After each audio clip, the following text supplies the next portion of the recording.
तपाईँसित भन न भन्छ सर त्यो तपाईँको जुन चाहिँ नि इन्कम पे गरेको हुन्छ नि नन एडजस्टेडमा त्यो तपाईँको सर एडजस्टेड ट्रायल ब्यालेन्समा कसरी लेख्ने सर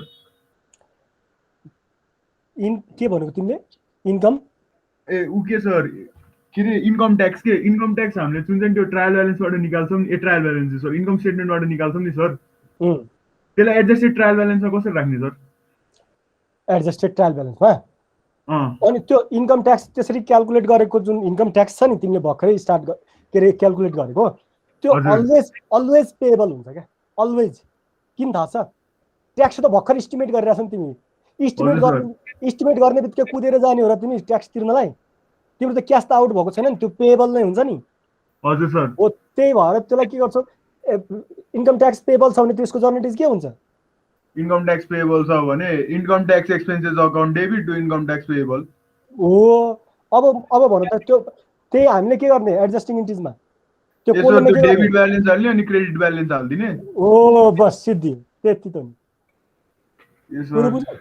किनकि माथि रिलेटेड आइटम नै हुँदैन नि त माथि अनएडजस्टेड ट्रायलमा कुनै रिलेटेड आइटम हुन्छ र हुँदैन नि त अनि सर यो ट्रायल ब्यालेन्स नभइकन जर्नल इन्ट्रिजबाट चाहिँ सर तपाईँको त्यो अकाउन्टिङ इक्वेसन कसरी बनाउने सर जर्नल इन्ट्रिजबाट एकाउन्टिङ इक्वेसन कसरी बनाउने हजुर सिम्पल छ त ल अस्ति हामी सिकेको होइन ल भन त जस्तो तिमीले क्यास डेबिट भन्यो होइन क्यापिटल स्टक क्रेडिट भयो अब मलाई भन त क्यास भन्ने पोस्टिङ एकाउन्टिङ क्वेसनमा कहाँ राख्छौ क्यासको हेडिङमा एसेट्समा प्लस गर्छ तिमीसँग त्यो क्यास आएको हो नि त हजुर सर हो त्यो क्यास प्लस भयो अनि क्यापिटल स्टक के हुन्छ capital stock always added in capital stock column अब तिमी धेरै गाह्रो गरेर सोचियो त्यसै सर त्यो सोच्नु पर्यो क्या आफूले हो हजुर सर त्यो जर्नल अब तिमीले जस्तो ल यो हाम्रो के अरे वेजेस पेएबल छ ल वेजेस पेएबल भनेर दियो जर्नल अब त्यसलाई एकाउन्टिङ क्वेसनमा कसरी पोस्टिङ गर्छौ लायबिलिटिजमा सर वेजेस पेएबलमा हाल्ने अनि त्यसपछि सर तपाईँको रिटेन अर्निङबाट घटाइदिने बस सिधै हाल्यो नि त्यही त नि ल जति पढ्यो त्यति बिर्सिँदै गइरहेको के भन्छ हजुर सर एकदमै ल त्यसो भए मैले क्लास स्टार्ट गरेँ है ल अब कुरो सुन है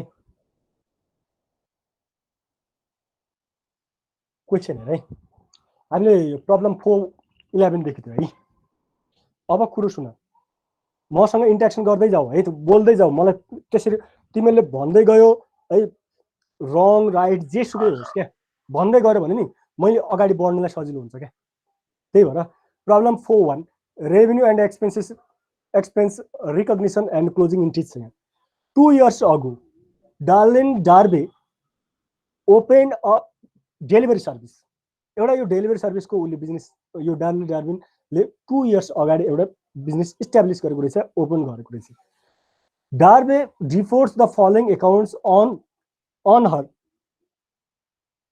इन्कम स्टेटमेन्ट उसले चाहिँ यो उसको आफ्नो इन्कम स्टेटमेन्ट यसरी रिपोर्टेड गरेको छ आइटम्सलाई sales 69,000 advertising expense 3,500 salaries expense 39,000 rent expenses 10,000 these amounts represent 2 years of revenue and expense Darby asks you how she can tell how much of the income is from the first year of the business and how much is from the second year like that यो कुरा बुझ्यो तिमीले भनेको these above amounts represent 2 years of revenue and expenses ल हेर्दा sales कति इयरको 2 years को advertising expense कति इयरको 2 years को 3,500 स्यालेरी एक्सपेन्स कति हो 2 years को ल हेर्दा इन्कम स्टेटमेन्ट 2 years को एकैचोटि ड्याममै प्रिपेयर गर्दैछ ल यस्तो पनि हुन्छ कुरा बुझ्नु आजसम्म हामीले के पढेका थियौँ इन्कम स्टेटमेन्ट सिंगल कुनै एउटा पिरियडको 1 month को 3 month को 6 month को 1 year को पर्फर्म गरेका थियौँ आज चाहिँ उसले 2 years को इन्कम स्टेटमेन्ट दिन्छ अनि उसले सोच्छ Darby ask you how she tell how much of the income is from the first year of the business and how much is from the second year बाट कति हाम्रो नेट इन्कम होला अनि उले यो फर्स्ट इयर बाट मेरो net income कति होला त तिमीलाई सोध्यो तिमीले के गर्नु पर्यो हेल्प गर्नु पर्यो उसलाई कुरा बुझ्यो ठिक छ फर्स्ट इयरको इन्कम इयर 1 मा नेट इन्कम कति रहेछ इयर 2 मा नेट इन्कम कति छ उसले त इयर 2 को सबै इयर 2 सम्मका सबै डेटाहरु एकैचोटि आइदिएको छ income statement she provides the following additional data उसले चाहिँ यो एडिसनल के इन्फर्मेसनहरु दिएको छ एमा छ sales in the second year are doubled of the first year कुरा बुझ्यो sales in the second year are doubled those of the first year अब भन्दा जुन यो सेल्स एमाउन्ट छ नि यो सेल्स चाहिँ इयर 1 मा जति थियो इयर 2 मा ठ्याक्कै त्यसको डबल हो रे बुझ्यो मैले भनेको ह यो त 2 इयर्स को हो नि हैन र भन त ए बुझिराछौ बुझिराछु सर यसलाई सर इक्वेसन यस्तो बनाउँदा हुन्छ सर अब हो इक्वेसनबाट सोलुसन गर्ने हो कि हामीले यो 2 इयर्स को नि अब उसले के भन्यो हेर त यो त 69000 2 इयर्स को sales in the second year are doubled those of the first year कुरा बुझ्यो जति फर्स्ट इयरमा छ त्यसको ठ्याक्कै डबल सेकेन्ड इयरमा हुन्छ रे अब मलाई भन मान सपोज है let x equals to sales of 1 year के इयर 1 कुरा बुझ्यो x हामीले मान्यो x भनेको के हो रे इयर 1 को सेल्स हो x चाहिँ लेट गर्यौं अब इयर 2 मा कति होला त 2x भेरी गुड कुरा बुझ्यो अब यसबाट हामीले के दियौ x को भ्यालु फाइन्ड गर्यौं इयर 1 को हाम्रो के आयो सेल्स आयो कुरा बुझ्यो ओ हामीले यसरी फाइन्ड गर्ने ल let x equals to year 1 sales x हाम्रो कति भयो त x प्लस 2x 2 इयर के हो नि त यो त 69 भनेको त 69 भनेको 2 इयर को नि x प्लस 2x इक्वल्स 69 अब 3x इक्वल गर्दाखेरि x इक्वल्स कति भयो त 23000 भयो भनेको 1 इयर 1 को सेल्स कति रहेछ त 23000 इयर 2 मा कति होला त 2 * 30 23000 46000 कुरा बुझ्यो अब हामीले इन्कम स्टेटमेन्ट बनायौं है Darlene Darby delivery service income statement year 1 year 2 year 1 को सेल्स रेभेन्यू कति 23000 एन्ड इयर 2 को कति हाम्रो 46000 कुरा बुझ्यो यो तिमीले छुट्याउन सक्छौ मज्जाले एडभर्टाइजिङ एक्सपेन्स बी मा छ advertising expense is for 500 opening promotion and weekly ad in newspaper ल हेर त यहाँ दुईटा थरीको हाम्रो के छ एड रहेछ एउटा चाहिँ ओपनिङ प्रमोसनको एड अर्को चाहिँ वीकली एड दिदो रहेछ के अब मलाई भन उले क्लियरली भनिदिएको छ यो हाम्रो 3500 2 इयर कै हो र 2 इयर मा चाहिँ यो 500 चाहिँ सुरुमा ओपनिङ प्रमोसन एक्सपेन्स भएको थियो हामीले त 500 यो इयर 1 को हो भने क्लियरली छुट्याउन सक्यौ नि हो के भन्दा यो 500 इयर 1 को थियो ओपनिङ अब इयर 1 को वीकली एड कति होला त उले के गरेको छ हेर त इयर 1 मा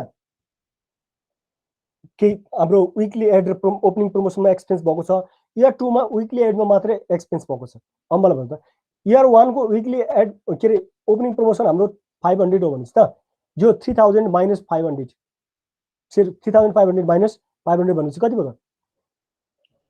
भयो भन 500 के रे 3000 भयो हैन त बुझिरा छौ मैले भनेको 500 3000 के भयो त 2 इयर्स को भयो ओपनिङ प्रमोसन को 500 हो त्यही भएर यो इयर 1 कै भयो नि अनि जो रिमाइन्डर मनी छ 3000 त्यो चाहिँ 2 इयर्स को एड को अब 2 इयर्स को एड को कति भयो त 3000 हो 1 इयर को कति हुन्छ त इक्वली हुन्छ नि त एड त 1 इयर को 1500 3000 डिवाइड बाइ 2 1500 भयो अब इयर 1 को कति त भनेपछि इयर 1 को कति त भनेपछि इयर 1 मा 500 प्लस 1500 2000 रहेछ अनि सेकेन्ड इयर कति त 1500 सेकेन्ड इयरमा ओपनिङ प्रमोसन को कस्ट जोडिएन त्यही भएर टोटल एडभर्टाइजिङ एक्सपेन्स 3500 यो ओपनिङ एक्सपेन्स भयो यो त इयर 1 को क्लियरली छुट्याइन्छ अनि रिमाइन्डर मनी कति हो 3000 यो चाहिँ हाम्रो कति हो 2 इयर्स को अब 1 इयर को कति रहेछ त 1 इयर को कति त भनेपछि हाम्रो 1500 हो है इयरली 1500 हुँदो रहेछ इयरली अब मलाई भन हाम्रो इयर 1 को कति हो भनेपछि 1500 इयरली यो वीकली एड एक्सपेन्स थियो प्लस ओपनिङ प्रमोसन को हाम्रो कति भयो त 500 भनेपछि 2000 एक्सपेन्सेस इयर 1 को भयो रिमाइन्डर मनी के हो त हाम्रो इयर 2 को अनि सी मा सोध्छ salary represent one employee for the first 9 months and 2 employees for the remainder of time यो भने बुझ्यो स्यालेरी जुन यो स्यालेरी दिएको थियो 39000 यसमा चाहिँ यो यो हाम्रो 2 इम्प्लोइजकै 2 इयर्सकै हो, तर 1 इम्प्लोइ चाहिँ हाम्रो 9 मन्थ कम्प्लिट भएपछि मात्र आएको रहेछ क्या। फर्स्ट 9 मन्थमा त 1 इम्प्लोइ मात्र काम गर्दो रहेछ। Salary represent 1 employee for the first 9 months. कुरो बुझ्यो? यो स्यालेरीमा फर्स्ट 9 मन्थको त एउटा मात्रै इम्प्लोइको, त्यसपछि 9 मन्थ कम्प्लिट भएपछि बल्ल 2 जना इम्प्लोइ भएको नि। मलाई भन त इयर 1 मा एकजनाले पुरै इयरको पायो जसले सुरुदेखि काम गरेको थियो, अनि इयर 1 मा चाहिँ अर्को जुन 2 इम्प्लोइ मध्ये अर्को इम्प्लोइले चाहिँ जुन 10 मन्थ पछि आएको थियो नि, उसले त 10, 11, 12 3 मन्थ्सको मात्रै पायो नि त। कुरो बुझ्यो? उसलाई 3 मन्थको मात्रै हामीले पेमेन्ट गर्नु पर्यो। तर इयर 2 मा चाहिँ दुईटैले हामीले के गर्छौँ, पुरै इयरको पेमेन्ट गर्छौँ। र यहाँ के भनेको छ भनेपछि is paid the same salary, no raises have been granted. Salary अनि हाम्रो यो के अरे स्यालेरी एमाउन्ट पनि के गर्छ त, दुईटैलाई सेम स्यालेरी इक्वल एमाउन्टमा पेमेन्ट गरिन्छ। त्यही भएर अब जाउँ, यहाँ हाम्रो छ at X equals to 1 employee annual salary. यो एउटा इम्प्लोइको 1 इयरको स्यालेरीलाई हामीले के भन्यौँ, एक्स सिलेक्ट गऱ्यौँ। इयर 1 मा एउटा इम्प्लोइ फुल छ, त्यो इयर 1 कै पाउने भयो। अर्को इम्प्लोइ चाहिँ जुन 9 मन्थ कम्प्लिट भएको आएको थियो नि, त्यो भनेको 3 मन्थको मात्रै पाउँछ। 3 मन्थको भनेको छ 3/12 भनेको 0.25 होइन त। उसले त 3 मन्थको पाउनु भनेको 0.25 एक्स हो क्या। कुरो बुझ्यौ? 3 मन्थको मात्रै पाउँछ। अब भन इयर 2 मा चाहिँ 2x, किनकि दुईटैजनाले के पाउँछन् त, हाम्रो यो के अरे फुल इयरकै पाउँछन् स्यालेरी, त्यही भएर 2x भयो। कुरो बुझ्यो? किनकि 1 मन्थको स्यालेरी के अरे एक्स भनेको त एनुअल स्यालेरी हो नि 1 इम्प्लोइको। अनि दुईजना काम 2 इयरमा त दुवैजनाले काम गर्छन्, इयर फुल इयर भएपछि त त्यति बेला के हुन्छ त 2x हुन जान्छ है। अब हेर है, x plus 0.25 x plus 2x equals to 39,000 हो। यो त टोटल हो नि त स्यालेरी त 2 इयर्सकै, त्यही भएर x इक्वल्स कति आयो त 12,000 आयो। अब मलाई भन यो एक्सले के हाम्रो केलाई डिनोट गरेका थियौँ भने चाहिँ 1 इम्प्लोइको एनुअल स्यालेरी। अब भने 12,000 थियो। अब इयर 1 को स्यालेरी कति हो भने 12,000 प्लस 0.25 इन्टु 12,000 इक्वल्स 15,000 रहेछ। ल, एकजना इम्प्लोइले जुनले सुरुदेखि काम गरिरहेको थियो उसले चाहिँ 12,000 नै पायो।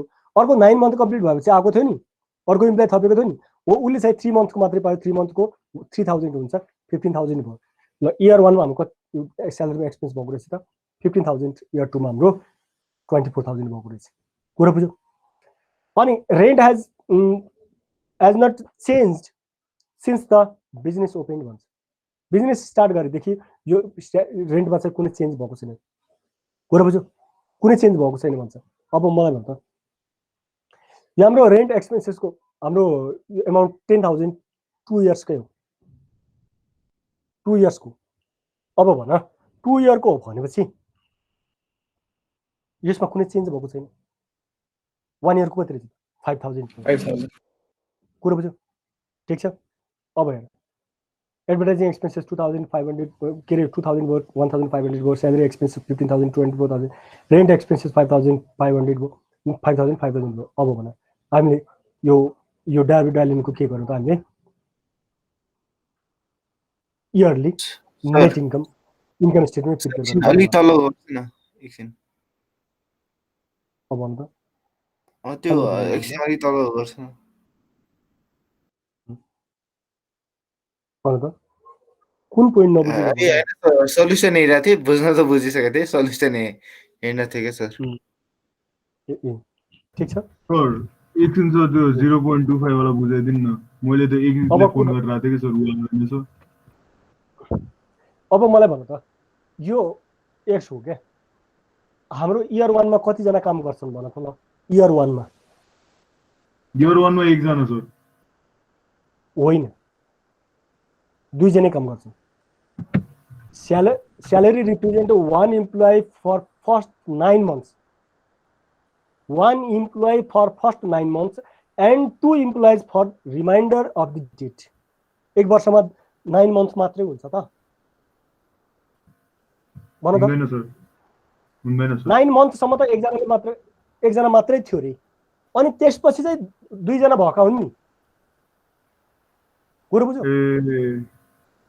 बुझेनौ 9 बुझेँ मन्थसम्म के थियो एकजना मात्रै काम गरिरहेको थियो अनि त्यसपछि त्यसले काम गर्न सके के अरे हाम्रो त्यो पुगेन होला होइन उसले भ्याएन होला त्यसपछि अझै एकजना थप्यौँ 9 मन्थपछि अब मलाई भन त त्यो 9 मन्थसम्म काम गर्ने त कन्टिन्यू गरिरहेछ त्यसले त पुरै वर्षको पाउँछ हजुर सर अनि जो 9 मन्थपछि अर्कोजना थपेका थियो नि रिमाइन्डर डेटको लागि हजुर भनेपछि उसले चाहिँ कति महिनाको पाउँछ 9 मन्थपछि भने 10 11 12 उसले त 3 महिनाको 3 मन्थको मात्रै 3 by पाउँछ 12 अब हो 3/12 भनेको 0.5 हो नि त 0.25 अब हजुर एक्सले जति पाउँछ इक्वल एमाउन्ट थियो एक्सले जति पाउँछ त्यसको 0.25% पाउनु भन्यो 0.25 पाउनु भनेको 3 मन्थको पाउनु हो नि त यसले स्यालेरी पुरो बुझ्नु बुझेँ सर त्यसो हो अगाडि बढौँ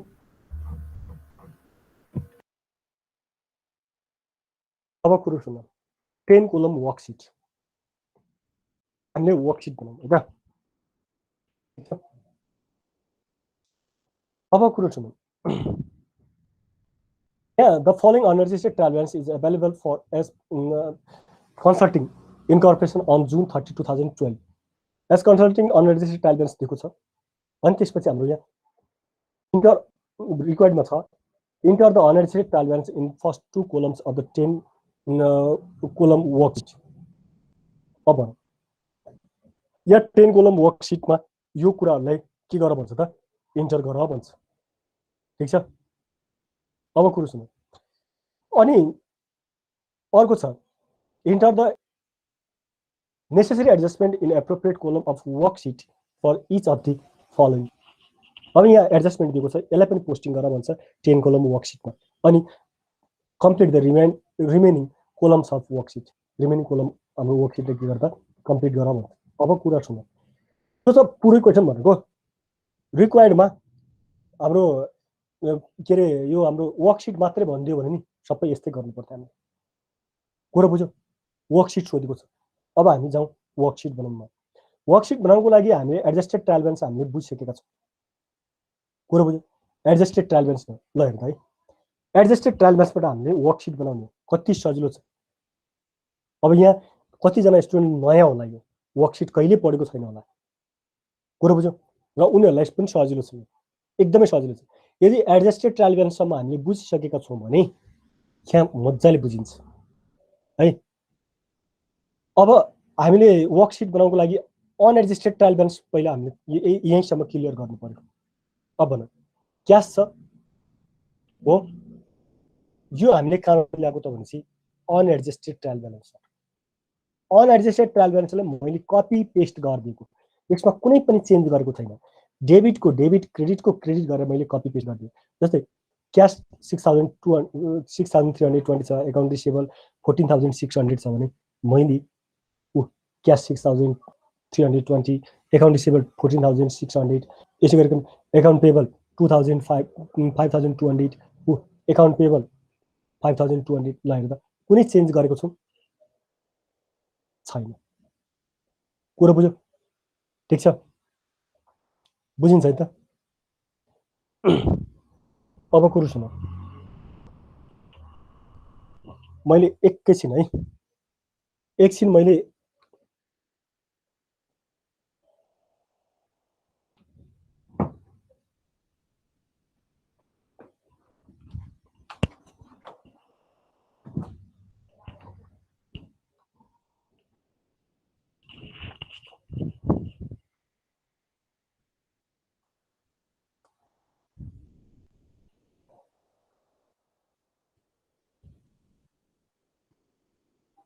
ल सुनिन्छ नि त हेलो सुनिन्छ है ल ओके मेरो यो ढाड साह्रै दुख्यो के अघिदेखि बसे होइन ठिक छ अब कुरो सुन स्क्रिन देखिरहेको छु नि होइन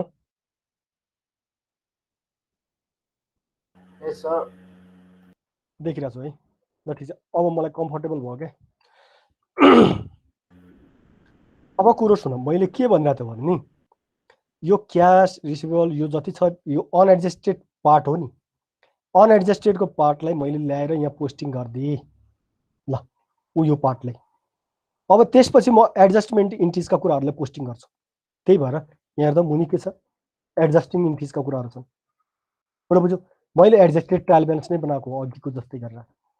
अब एडजस्टेड ट्रायल ब्यालेन्समा हेर है यहाँ के छ एडजस्टिङ इन्ट्रिजमा के छन् त भने यसको फर्स्ट रिक्वायर्ड हामीले फुलफिल के अरे हामीले यो के अरे यो सल्भ गर्यौँ है। Enter the unadjusted trial balance in the first 2 column of 10 column worksheet. 10 column वर्कसिटको फर्स्ट 2 कोलममा हामीले यिनीहरूलाई पोस्टिङ गऱ्यौँ इन्टर गऱ्यौँ। अब सेकेन्डमा जाउँ यसले एडजस्टिङ इन्ट्रिजलाई पनि यसले के गर भन्छ त इन्टर गर भन्छ। अब एडजस्टिङ इन्ट्रिजमा छ फर्स्ट छ wages and salaries earned by employees at the end of June but not yet paid amount to 2380। अब कुरो सुन्नु हेर यो हाम्रो वेजेस जुन हामीले के अरे इम्प्लोइजले अर्न गरेको थियो त्यो चाहिँ हामीले पेमेन्ट गरेका छैनौँ यो मन्थको इन्डसम्म। ल भन यो त वेजेस पेबल हो कि होइन 2380। ल पढ्दा wages and salaries earned by the employees at the end of the June but not yet paid amount to 2380 यो चाहिँ पेमेन्ट गरेको छैन। ल भन यसको जर्नलिस्ट के हुन्छ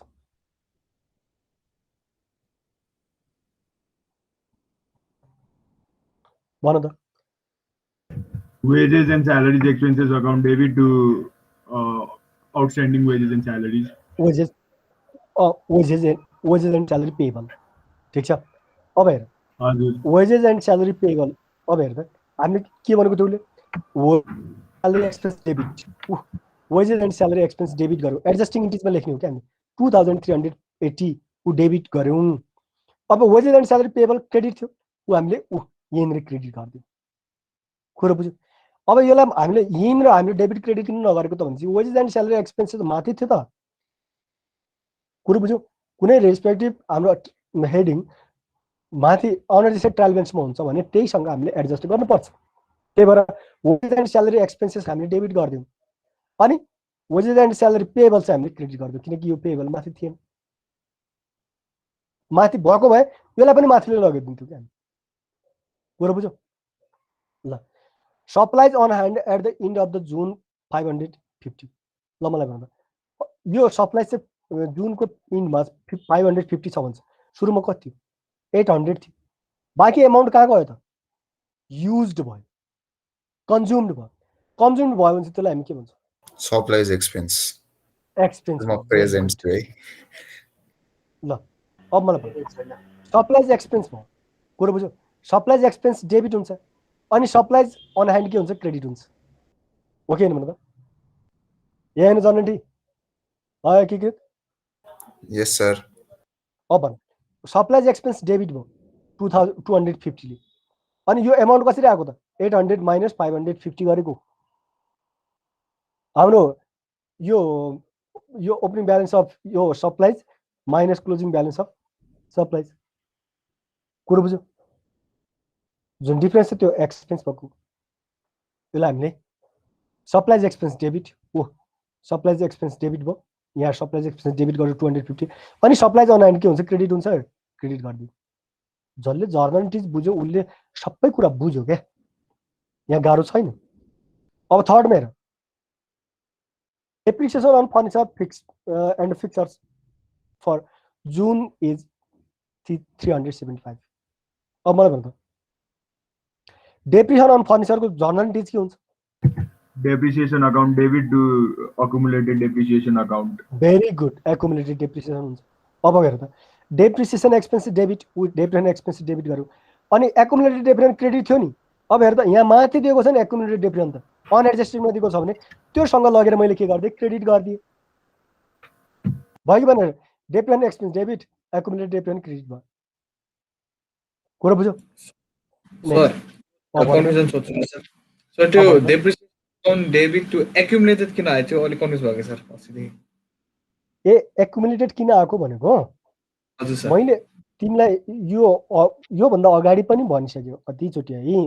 हो सर त्यो एग्रुअल वाला त्यो याद त छ हैन सर यो यसमा त्यो अब यसो हो क्या एकुमुलेटेड भनेको यो 18,000 छ नि, डेप्रिसिएसन भनेको के हो पहिला तिमी त्यति भन त, एसेट्सको भ्यालु घट्नु हो कि हैन? हजुर सर, एसेट्सको भ्यालु घट्नु हो नि। ल यो फर्निचर 18,000 मा पर्चेज गरेको हो क्या, 18,000 मा पर्चेज गरेको हो। आज यो हाम्रो मान्छे ल 5 वर्ष अगाडि पर्चेज गरेको थियो, आज पनि कति देखिन्छ? 18,000 नै देखाएको छ क्या। यसको भ्यालु घटेको छ त? छैन सर। हो छैन, जतिको त्यति नै छ। 18,000 पर्चेज गराएको थियो, आज पनि 5 इयर्स आज 5 इयर्समा हेर्दाखेरि डेटमा हेर्दाखेरि 18,000 नै देखाएको छ। यसको भ्यालु कति पनि हाम्रो डिक्रिज भएको छैन। ओरिजिनल कस्टमा रिपोर्टेड गरेको छ यसले, ओरिजिनल कस्टमा यसको रेकर्डेड भएको छ। अब जति भ्यालु घटेको हो नि त्यसको छुट्टै एकाउन्ट बनाइदिएका छौँ क्या। भ्यालु घट्यो हामीले त्यसमा राख्दै गऱ्यौँ, भ्यालु घट्यो हामीले त्यसमा पोस्टिङ गर्दै गऱ्यौँ। यसबाट घटाएनौँ, यसबाट जति घट्यो त्यति एमाउन्टको छुट्टै एकाउन्ट क्रिएट गरिदिउँ क्या। त्यसलाई भन्छ हामी एक्युमुलेटेड डेप्रिसिएसन। अब भन त, आज तिम्रो अब कसैले सोध्यो हाम्रो तिमीसँग फर्निचर कतिको छ भन्यो भने नि तिमीले कतिको भन्छौ? 18,000 को भन्छौ? भन्दैनौ। 18,000 बाट यो यति एमाउन्ट डिडक्ट भएको होइन त, यति एमाउन्ट घटेको हो नि त। हो, यति एमाउन्ट घटाएपछि बल्ल तिम्रो त्यो बुक भ्यालु फाइन हुन्छ क्या, त्यो बुक भ्यालु आउँछ। कुरो बुझ्यो? यति एमाउन्ट घटेको हो भनेर देखाएको हो क्या यो चाहिँ एक्युमुलेटेड।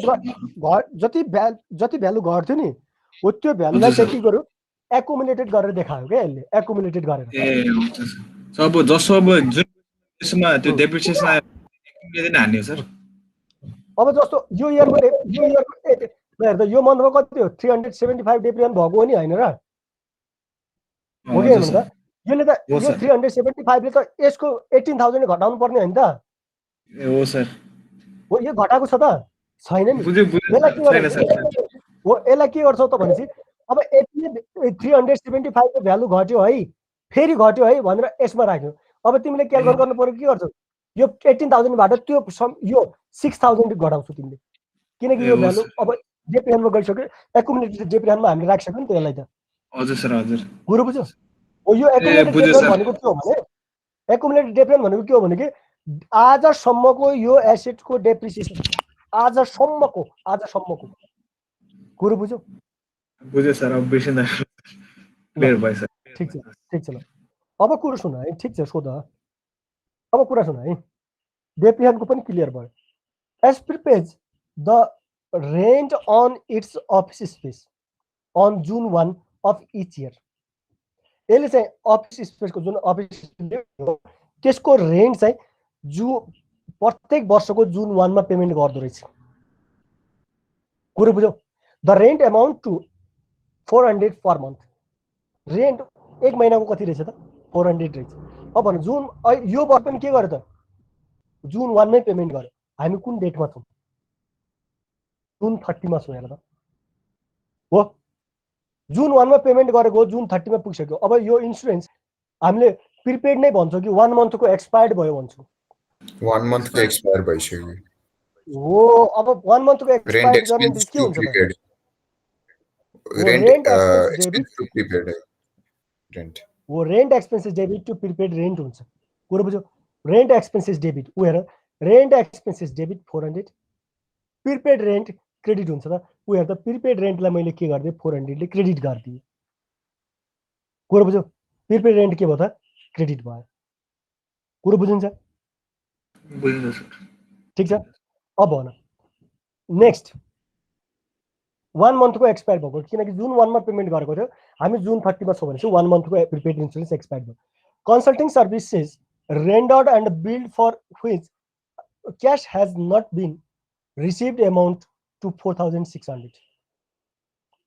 अब भन त, क्याश सर्भिस रेन्डर गर्यौँ, बिल गर्यौँ, तर त्यसको एमाउन्ट चाहिँ पाएको छैन। ल भन त, यसको जनरेटिभ के हुन्छ? Service to account receivable to service revenue. अब हो, एउटा कुरा है, यो त रिसिभेबल छ नि, होइन र? पाउनु बाँकी छ नि, होइन? रिसिभेबल डेबिट हुन्छ। अनि हामीले त्यो काम कम्प्लिट भयो, त्यो रेभेन्यू रिकग्नाइज गरिसक्यो हामीले, रेभेन्यू भइसक्यो। त्यही भएर हाम्रो कन्सल्टिङ सर्भिसेस हो, कन्सल्टिङ सर्भिस रिसिभेबल डेबिट है। अघि एकीकृतले भने जस्तो एकाउन्ट रिसिभेबल डेबिट पनि हुन्छ। त्यो पनि गर्न मिल्छ होइन म एकाउन्ट रिसिभेबल राख्दिनँ म कन्सल्टिङ सर्भिस रिसिभेबल राख्छु भने नि हुन्छ मैले कन्सल्टिङ सर्भिस रिसिभेबल राखिदिएको छु त्यही भएर कुरो बुझ्यो एउटै हो काम गर्ने रिजल्ट आउने एउटै हो कुरो बुझ्यो दुईटै एसेट्स हुन् मैले रिसिभेबललाई रिसिभेबल नै भनिदिएको छु एकाउन्ट रिसिभेबल नभन्नु मैले के गर्दै कन्सल्टिङ सर्भिस रिसिभेबल भनिदिएँ कुरो बुझ्यो एकाउन्ट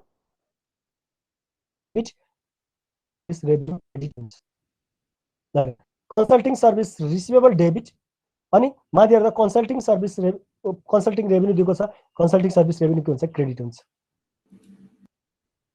कुरो ठिक गर्नु पर्यो भने चाहिँ यो बुझ्यो नि त यो एकाउन्ट रिसिभेबल गरे पनि हुन्छ अब एकाउन्ट रिसिभेबल गर्छौ भने नि तिमीले एकाउन्ट रिसिभेबल यसलाई यो के अरे हेड दिन्छौ भने नि एकाउन्ट रिसिभेबल माथि यहाँ के हुन्छ एड हुन्छ यो यहाँ डेबिटमा हुन्छ एकाउन्ट रिसिभेबल डेबिट यही हुन्छ अनि कन्सल्टिङ रेभेन्यू क्रेडिट यही हुन्छ यहाँ एडजस्टमेन्टमा देखिँदै देख्न माथि नै पोस्टिङ हुन्छ त्यो पनि गर्न मिल्छ कुरो बुझ्यौ ठिक छ सर बुझ्यो ल अगाडि हेर है अब एडजस्टेड ट्रायल ब्यालेन्स बनाउने एडजस्टेड ट्रायल ब्यालेन्स भनेको के अनएडजस्टेड एडजस्टमेन्टको कुराहरूलाई डेबिटको डेबिट क्रेडिटको क्रेडिट गरेर हामीले राख्ने डेबिटको डेबिट अनि यो डेबिट छ यो क्रेडिट छ डेबिट क्रेडिट माइनस भयो अनि डेबिटमा ब्यालेन्स त्यो डेबिटमै राख्यौँ अनि यो डेबिटको डेबिट क्रेडिटको क्रेडिट गरेर हामीले यो टोटल ब्यालेन्स निकाल्दियौँ यहाँसम्म कुनै कन्फ्युजन नो कन्फ्युजन मलाई लाग्छ यहाँसम्म हामीले सबैले बुझेका छौँ अब चाहिँ तिमीहरूको नयाँ पार्ट आयो है अब वर्कसिट भनेको त एडजस्टेड ट्रायल ब्यालेन्समा इन्कम स्टेटमेन्ट र ब्यालेन्स सिटको हामीले दुईटा कोलम थपिदियो भने नि वर्कसिट भन्छ यसको नाम पो हो वर्कसिट मैले हो सर हजुरको सोल्युसन हेर्दै गरिरहेको थिएँ सर बिहान अनि यसलाई एडजस्टेड ट्रायल ब्यालेन्समा पनि इन्कम स्टेटमेन्ट र ब्यालेन्स सिट हुन्छ जस्तो सोचिरहेको वर्कसिट यसलाई हामी वर्कसिट भन्छौँ कुरो बुझ्यौ यो के हो वर्कसिट हो एडजस्टेड ट्रायल ब्यालेन्स पछि हामीले इन्कम स्टेटमेन्ट र ब्यालेन्स सिटको कोलम दिन्छौँ भने त्यो 10 कोलम वर्कसिट बन्न जान्छ 10 कोलम पनि हुन्छ 12 कोलम पनि हुन्छ यहाँ हाम्रो कोलम वर्कसिट छ कुरो बुझ्यौ र हाम्रो यहाँ तिमीहरूको सिलेबसमा पनि 10 कोलम नै वर्कसिट छ क्या अब कुरा सुन अब इन्कम स्टेटमेन्टमा र हाम्रो यो ब्यालेन्स सिट प्रिपेयर गर्नु पर्यो अब के कुन कहाँ पर्छ त्यो हेर्ने ल क्यास कहाँ पर्छ ब्यालेन्स सिट डेबिटको डेबिट एकाउन्ट रिसिभेबल कहाँ पर्छ ब्यालेन्स सिट डेबिटको डेबिट सप्लाइज अन ह्यान्ड कहाँ पर्छ ब्यालेन्स सिट डेबिटको डेबिट हामीले एडजस्टेड एमाउन्ट लिने हो है एडजस्टेड एमाउन्ट अनि प्रिपेड एन्ड कहाँ पर्छ ब्यालेन्स सिट एडजस्टेड एमाउन्ट कति हो 4400 फर्निचर ब्यालेन्स सिट डेबिटको debit accumulated debit balance sheet क्रेडिटको credit account payable balance sheet क्रेडिटको credit capital stock balance sheet क्रेडिटको credit retained earning balance sheet क्रेडिटको क्रेडिट कन्सल्टिङ रेभेन्यू हाम्रो अब भन रेभेन्युज कहाँ हुन्छ ब्यालेन्स सिट पर्छ इन्कम स्टेटमेन्टमा हो इन्कम स्टेटमेन्ट अब कहाँ डेबिट राख्ने क्रेडिट राख्ने क्रेडिटको क्रेडिट वी एडजस्टेड एमाउन्ट 16,940 16,940 कुरो बुझ्यो क्रेडिटको क्रेडिट अनि युटिलिटी एक्सपेन्स कहाँ हुन्छ इन्कम स्टेटमेन्टमा हो हामीले कहाँ राखेको हो डेबिटको debit wages and salary expense कहाँ हुन्छ इन्कम स्टेटमेन्ट डेबिटको डेबिट कुरो बुझ्यो डेबिटको डेबिट अब फेरि एडजस्टमेन्टलाई पनि यसरी नै गर्ने वेजेस पेबल ल्याबिलिटिज हुन्छ क्रेडिट छ क्रेडिटको क्रेडिट ब्यालेन्स सिटमा हुन्छ सप्लाइज एक्सपेन्स हो इन्कम स्टेटमेन्ट हुन्छ डेबिटको डेबिट डेप्रिसिएसन एक्सपेन्स त इन्कम स्टेटमेन्ट हुन्छ ऊ डेबिटको डेबिट रेन्ट एक्सपेन्स कहाँ हुन्छ डेबिटको डेबिट इन्कम स्टेटमेन्टमा राख्यौँ अनि कन्सल्टिङ सर्भिस रिसिभेबल कहाँ हुन्छ भन इन्कम स्टेटमेन्ट हुन्छ हुँदैन ब्यालेन्स सिटमा हुन्छ डेबिटको डेबिट ल हेर अब कुरो सुन यो त हामीले इन्कम स्टेटमेन्ट ब्यालेन्स सिट बनाएको हो कि होइन ब्यालेन्स सिटको डेबिटले एसेट्सलाई डिनोट गर्दो रहेछ ब्यालेन्स सिटको क्रेडिटले ल्याबिलिटिजलाई बताउँदो रहेछ अब मलाई भन इन्कम स्टेटमेन्टको डेबिट र क्रेडिटलाई हामीले एडलेस गरिदियो भने डेबिट र क्रेडिट लेस गरिदियो भने ल भन त त्यति बेला जुन रिजल्ट आउँछ त्यसलाई के भन्छ हामी नेट प्रफिट कति रहेछ नेट इन्कम कति रहेछ 6,935 कुरो बुझ्यो यो कसरी आएको डेबिट र क्रेडिटलाई हामीले लेस गरेर यो रिजल्ट निकालेको अब भन यो नेट प्रफिटलाई हामीले कहाँ राख्छौँ नेट प्रफिटलाई कहाँ लान्छौँ ब्यालेन्स सिटको लाइबिलिटीमा हो अब ब्यालेन्स सिटको लाइबिलिटीमा लानु पर्यो ब्यालेन्स सिटको लाइबिलिटीमा भनेपछि प्रफिट रिटेन अर्निङ त कहाँ जान्छ लाइबिलिटीमा जान्छ अब भन लाइबिलिटीज भनेको क्रेडिट साइड हो क्रेडिट साइडमा राखिदियो त इक्वल आएको आएन ब्यालेन्स सिट पनि बनाइहाल्यो इन्कम स्टेट पनि भइहाल्यो अनएडजस्टेड पनि भइहाल्यो एडजस्टिङ इन्ट्रिज पनि भइहाल्यो अनि हाम्रो जर्नल इन्ट्रिज पनि भइहाल्यो ल सर त्यसपछि त्यो अघि तपाईँको त्यो के अरे 4,600 लाई सर हामीले के अरे अकाउन्ट रिसिभेबलमा हालेको त हाम्रो इन्कम स्टेटमेन्टमा गडबड आउँथ्यो कहाँ इन्कम स्टेटमेन्ट ल हेर त यो अकाउन्ट रिसिभेबल कहाँ छ हेर त 14,600 ब्यालेन्स सिट मात्रै छ नि होइन सर त्यो जुन चाहिँ नि 4,600 छ नि त हामीले account receivable account debit to service render गरेर गरेको थियौँ नि त तपाईँले कन्सल्टिङ ल कन्सल्टिङ रेभेन्यू गरेको थियो नि होइन रेभेन्यूज के हुन्छ रेभेन्यूज पनि प्लस भएको छ नि होइन 4,600 अनि तिम्रो यहाँ कन्सल्टिङ रिसिभेबल देखिन्छ त अब त्यसपछि तिमीले भनेअनुसार गर्यो भने देखिँदैन सर देखिँदैन यो एमाउन्ट केमा जोडिन्छ एकाउन्ट रिसिभेबलमा एड हुन्छ हजुर कुरो एउटै होइन र अब एकाउन्ट रिसिभेबलको एमाउन्ट चाहिँ इन्क्रिज हुन्थ्यो अब एकाउन्ट यहाँ हेर्दा एकाउन्ट रिसिभेबलको एमाउन्ट अहिले कति छ यति छ यसमा यो एड गर्नु भनेको आखिर यो त लास्टमा गएर एडै हुने होइन र ब्यालेन्स सिटमा हजुर हो सर बुझेन हुन्छु बुझ्यो सर यो कुरो एउटै हो क्या यसले कुनै एफेक्ट गर्दैन कि रिजल्टमा ल म अगाडि बढौँ ल अब कुरो सुन यो प्रब्लम 13 यति इम्पोर्टेन्ट छ यति इम्पोर्टेन्ट छ आजसम्म यो सेमेस्टरमा फर्स्ट सेमेस्टरमा जे जति पढेका छौँ सबै क्वेसनहरू यहाँ छन् एउटै क्वेसनमा छ कुरो बुझ्यौ फर्स्ट सेमेस्टरमा पढेका सबै कुराहरू आजसम्म पढेका कुराहरू सबै यहाँ छन् ल 7वटा क्वेसन जोडेको छ है हो त्यही भएर यो क्वेसनलाई तिमीहरू 10 चोटि ट्राई गर यो 10 टाइम्स यदि प्र्याक्टिस गर्छौ भने नि तिमीहरूले अहिलेसम्म पढेका सबै च्याप्टरलाई कभर गर्छ ल यही क्वेसनले कुरो बुझ्यौ अब कुरो सुन त्यही भएर मैले तिमीहरूलाई के भन्छु भने यो प्रब्लम भनेको इन्टिग्रेटिभ प्रब्लम हो तिमीहरूको बोर्ड एक्जाममा सोध्ने पनि यही हो कुरो बुझ्यौ किनकि लङ क्वेसन सोध्ने हो 5वटा क्वेसन सोध्ने हो भनेपछि त यो त एउटा राखेकै हो किनकि लङ क्वेसन त यही छ नि त कुरो बुझ्यौ इन्टिग्रेटिभ प्रब्लम सोध्छ के बढी जसो कुरो बुझ्यौ इन्टिग्रेटिभ भयो लोजिकल भयो यस्ता क्वेसनहरू सोध्ने हो क्या के उसले अब कुरो सुन है यहाँ जर्नल यहाँ ट्रान्जेक्सन दिएको छ अनि ट्रान्जेक्सन पछि के छ ट्रान्जेक्सन दियो जर्नल इन्ट्रिज प्रिपेयर गर भन्छ कसको माइक डिस्टर्ब गरेर चाहिँ जर्नल इन्ट्रिज प्रिपेयर गर जर्नल इन्ट्रिज बनाऊ भन्यो अनि त्यसलाई लेजर पोस्टिङ गर भन्छ टी एकाउन्ट पनि बनायौ अनि त्यसपछि अनएडजस्टेड ट्रायल ब्यालेन्स बनाऊ भन्छ त्यो पनि बनायौ अनि त्यसपछि एडजस्टमेन्ट दिन्छ एडजस्टमेन्ट पनि बनाऊ अनि त्यसपछि के भन्छ वर्कसिट बनाऊ भन्छ त्यो पनि बनाउनु पर्यो अनि त्यसपछि इन्कम स्टेटमेन्ट बनाऊ भन्छ त्यो पनि बनाउनु पर्यो स्टेटमेन्ट अफ रिटेन अर्निङ पनि बनाऊ भन्छ यो पनि हामीले पढेकै हो अनि ब्यालेन्स सिट बनाऊ भन्छ कुरो बुझ्यो लास्टमा उसको प्रोफिटेबिलिटीमा कमेन्ट पनि गर भन्छ ल भन्नु त हामी आजसम्म पढेको होइन जर्नल लेजर एकाउन्टिङ क्वेसन अनि unadjusted trial balance unadjusted trial balance adjusted trial balance worksheet income statement balance sheet statement of retain यही होइन र कमेन्ट गर्ने कुरो बुझ्यो यति कुरा होइन र हामीले आजसम्म पढेका सबै क्वेसन सोधिदिएको छ त्यति इम्पोर्टेन्ट क्वेसन छ यसलाई एकदम ध्यान दिएर है सुरुमा के सोधेको छ भन त यसले जर्नल इन्ट्रिज के सोधेको छ जर्नल इन्ट्रिज अब मलाई भट्टाभट जर्नल इन्ट्रिज भन्यो त म बोल्नेवाला छैन अब जर्नल इन्ट्रिजमा Cash out on debit to capital stock 60,000. Very good अब सुन कान्छ त ठिक छ है म सोध्दै गर्छु अनि भन्दै गर त्यसो गर्यो भने सबैले बुझ्छौँ नि त Moonlight Bay Incorporation is incorporated on January 2, 2012 by its 3 owners, each of whom contributes $20,000 in cash in exchange for share of stock in the business.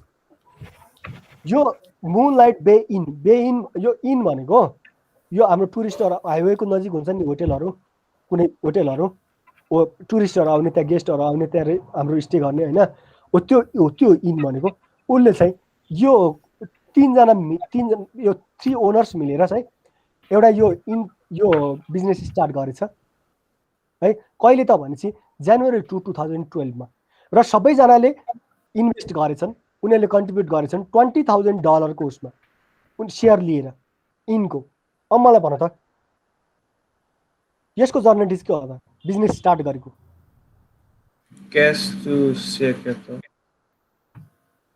Cash to stock capital हो कि हामी त स्टक के अरे क्यापिटल स्टक भन्छौँ नि, cash to stock के अरे क्यापिटल स्टक भन्छौँ नि हामी, सेयर क्यापिटल भन्दा पनि क्यापिटल स्टक भन है, क्यास टु क्यापिटल स्टक। अब एमाउन्ट कति हुन्छ? 60,000 सर, 20,000 into 10। हो यो त एकजनाले पो कन्ट्रिब्युट 20,000 गरेको भनेपछि कति हुन्छ त? 60,000 हुन्छ। कुरो बुझ्यो? ठिक छ। Cash debit capital stock credit हुन्छ। यहाँ cash debit capital stock credit 60,000 अगाडि भन। अब जनवरी 2 मा छ। अब भिक्टोरियन इन इज पर्चेस्ड, यो इन पर्चेज गरेछ for 20,000 in cash.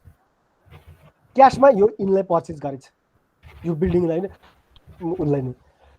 An appraisal performed on this date indicates that the land is worth 15,000. अब जुन 50,000 को इन पर्चेज गर्यो त्यसमा चाहिँ 15,000 को के हो भन्छ? ल्यान्ड हो भन्छ। The reminder balance of the purchase price is attributed to house. बाँकी चाहिँ के हो? हाउसको हो भन्छ। हाउस कतिको रहेछ त? 35,000 को रहेछ। The owners estimated that house will have an estimated life of 25 years. Life चाहिँ कति हो भन्छ?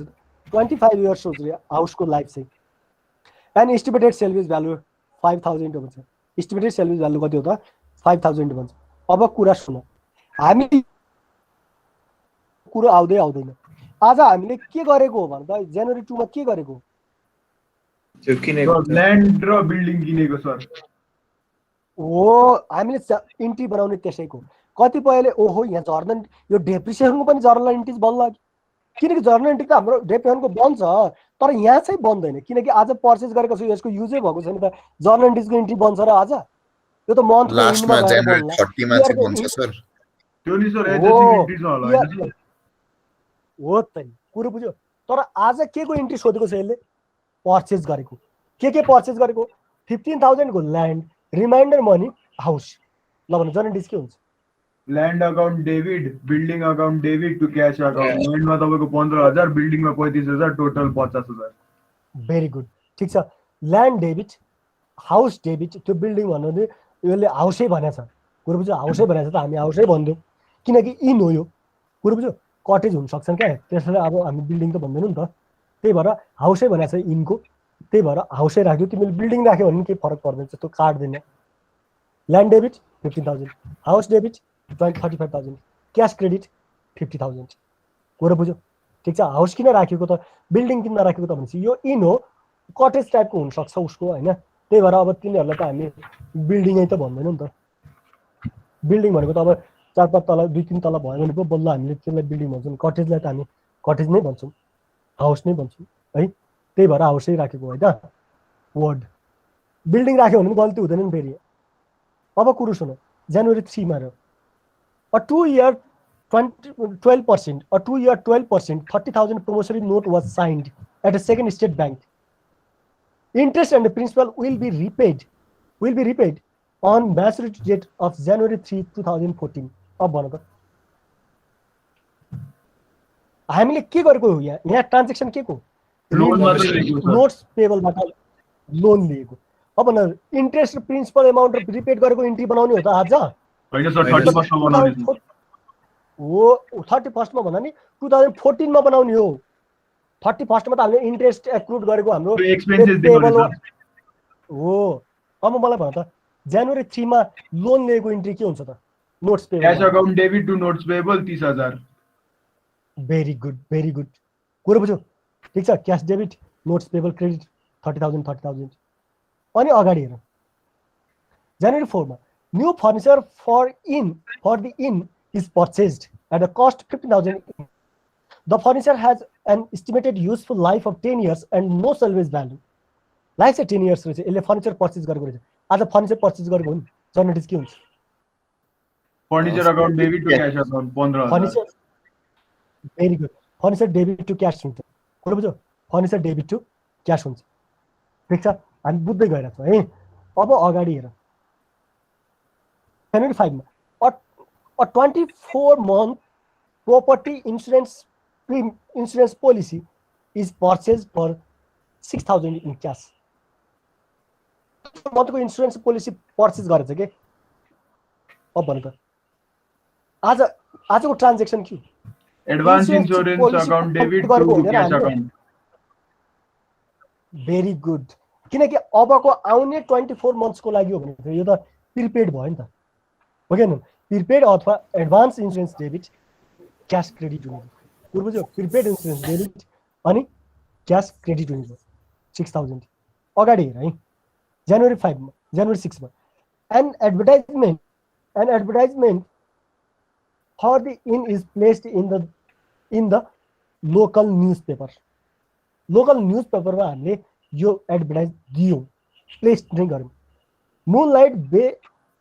Moonlight Bay pays 450 cash for the ad which will run in the paper throughout January भरिको पेपरमा चाहिँ त्यो रहने रहेछ ल भन आज January 6 मा पेमेन्ट गर्यो अब भन्नु त यो झट्ट हेर्दाखेरि यो त एडभान्स जस्तो देखिन्छ नि हैन र January 6 मा January भरिको लागि पेमेन्ट गर्यो हो कि हैन भन त अब यो त के हो त भनेपछि एडभर्टाइज हामीले प्लेस्ड गरिसक्यो प्लेस्ड भयो नि कुरो बुझ्यो राखि नै सक्यौ उले दिइ नै सक्यो अब त्यो त प्रिपेड भन्नु मिल्दैन नि त त्यो त हाम्रो एक्सपेन्सेस हुन्छ के यो कुरो बुझ्यो हेर्दाखेरि त जनवरी भरिको लागि हाम्रो January 6 मा पेमेन्ट गरेको छ नि कहीं एडभान्स हो कि भन्ने हुन्छ एडभान्स होइन किन होइन त भनेपछि यो लोकल न्युजपेपरमा एड राखि नै सक्यो प्लेस्ड नै गरिसक्यो त्यही भएर यो एक्सपेन्सेस भइसक्यो अब त्यही भएर एडभान्स एक्सपेन्स डेबिट अनि advertising expense debit cash credit हुन्छ कुरो बुझ्यौ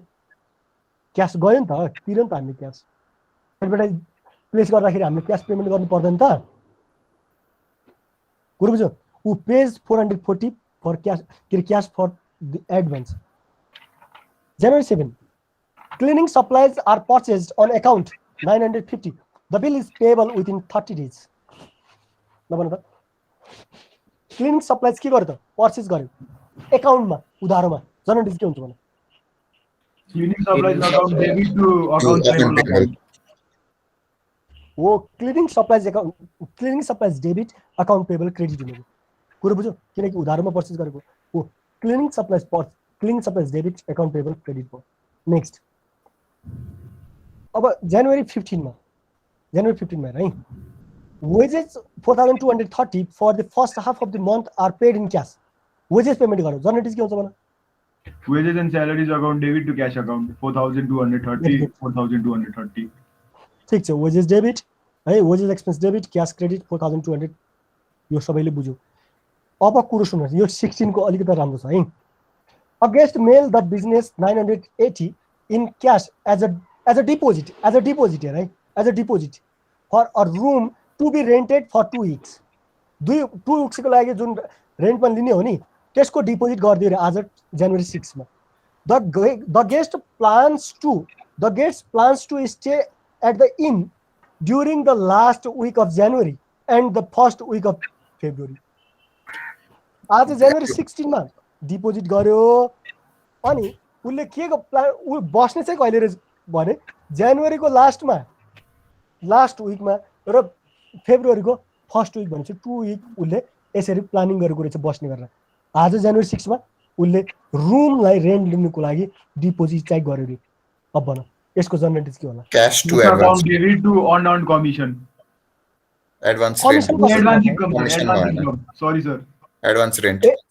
एडभान्स रेन्ट हो कुरो बुझ्यो तर कमिसन भएन है कस्टमर डिपोजिट भनेर पनि अकाउन्ट हेड बनाउँदा हुन्छ एकदम हुन्छ कस्टमर डिपोजिट हुन्छ कुरो बुझ्यो किनकि कस्टमर डिपोजिट गरेको ठीक छ अब हेर cash debit rent received in advance अथवा एडभान्स रेन्ट रिसिभड कुरा बुझ्यो ल cash receive from rentals of room for the month amount 8300 cash account debit to service rendered account service भन्दा पनि रेन्ट रिसिभ भएको हो नि त कान्छ यहाँ त होइन त्यो रेन्ट होला रुमको रेन्ट रेभेन्यू रुम हुन्छ अन्त के अरे अंशु सर्भिस हजुर। भनेपछि अरू पनि त होला नि होइन अरू पनि त होला नि सर होटेल सोचे होइन अनि रु- होटेल सोचेर रेन्ट के अरे सर्भिस रिभ्यू के अरे रेन्डर्ड भन्न ठिक होला भनेर गरेको सर मैले काटिसकेँ सर रेन्ट होइन जुन हामीले के अरे सर्भिस रेभेन्यू नभन्ने कि रेन्ट रेभेन्यू नै भन्ने है cash debit rent revenue credit कुरो बुझ्यो रेन्ट नै रिसिभ गरेको हो नि त cash debit rent receive credit अब मलाई भन cash receive from operation of the restaurant अब हेर cash receive from operation of rent for the month amount to 6600 भन्नु त रेस्टुरेन्टको अपरेसनबाट हामीले के गर्यौँ क्यास टु सर्भिस रेन्डर्ड हो अब चाहिँ सर्भिस हुने भयो क्या अथवा तिमीले के भन्न सक्छौ रेस्टुरेन्ट रेभेन्यू सर्भिस रेभेन्यू पनि भन्न सक्छौ ल यसलाई सर्भिस रेभेन्यू अब किनकि यसको रेस्टुरेन्टको काम हो भने चाहिँ सर्भिस रेभेन्यू हो त्यो भन्दा सर्भिस भन्दा पनि नामै दिएको छ भने त्यसैलाई भनिदिउँ न राम्रो भएन त रेस्टुरेन्ट रेभेन्यू किनकि अपरेसनबाट आएको हो नि त यो त रेभेन्यू यो क्यास त अपरेसनबाट हो भने चाहिँ रेस्टुरेन्ट रेभेन्यू सर्भिस रेभेन्यू भने पनि हुने हो रेस्टुरेन्ट रेभेन्यू भने चाहिँ झनै राम्रो नेमै क्लियर भयो नि त हामीले एकाउन्ट पनि बनाउनु पनि सजिलो हुने भयो त्यही भएर cash debit restaurant revenue credit 6000 कुरा बुझ्यो ठिक छ ल हेर cash debit restaurant revenue 6000 credit हुने भयो है तिमीले सर्भिस रेभेन्यू भने पनि हुन्छ यसलाई बनाउन सकिन्छ किनकि रेस्टुरेन्टको अपरेसन भनेको नि सर्भिस त हो नि होइन र एकीकृत अंशु यस सर हजुर सर ल भन्न सकिन्छ है किनकि रेस्टुरेन्टको अपरेसन भनेको सर्भिस हो त्यही भएर सर्भिस रेभेन्यू भन्न सकिन्छ मैले चाहिँ रेस्टुरेन्ट रेभेन्यू भनिदिएको छु है January 31 is share holder is paid 200 in cash dividends dividend dividend expense to cash ल हेर डिभिडेन्ड डेबिट क्यास क्रेडिट ठिक छ ल डिभिडेन्ड डेबिट क्यास क्रेडिट अब कुरो सुन यसलाई टी एकाउन्टमा राख्न आउँछ टी एकाउन्ट सर अहिले एडजस्टिङ इन्ट्रेस्ट बनाउनु पर्दैन जर्नल उसले के इन्ट्रेस्ट सोधेको छ हेर्दा हामी पहिला के सोधेको छ उसले जर्नलिस्ट मात्र बनाऊ भनेको छ हेर्दा प्रिपेयर जर्नलिस्ट टु रेकर्ड वानमा के सोधेको छ जर्नलिस्ट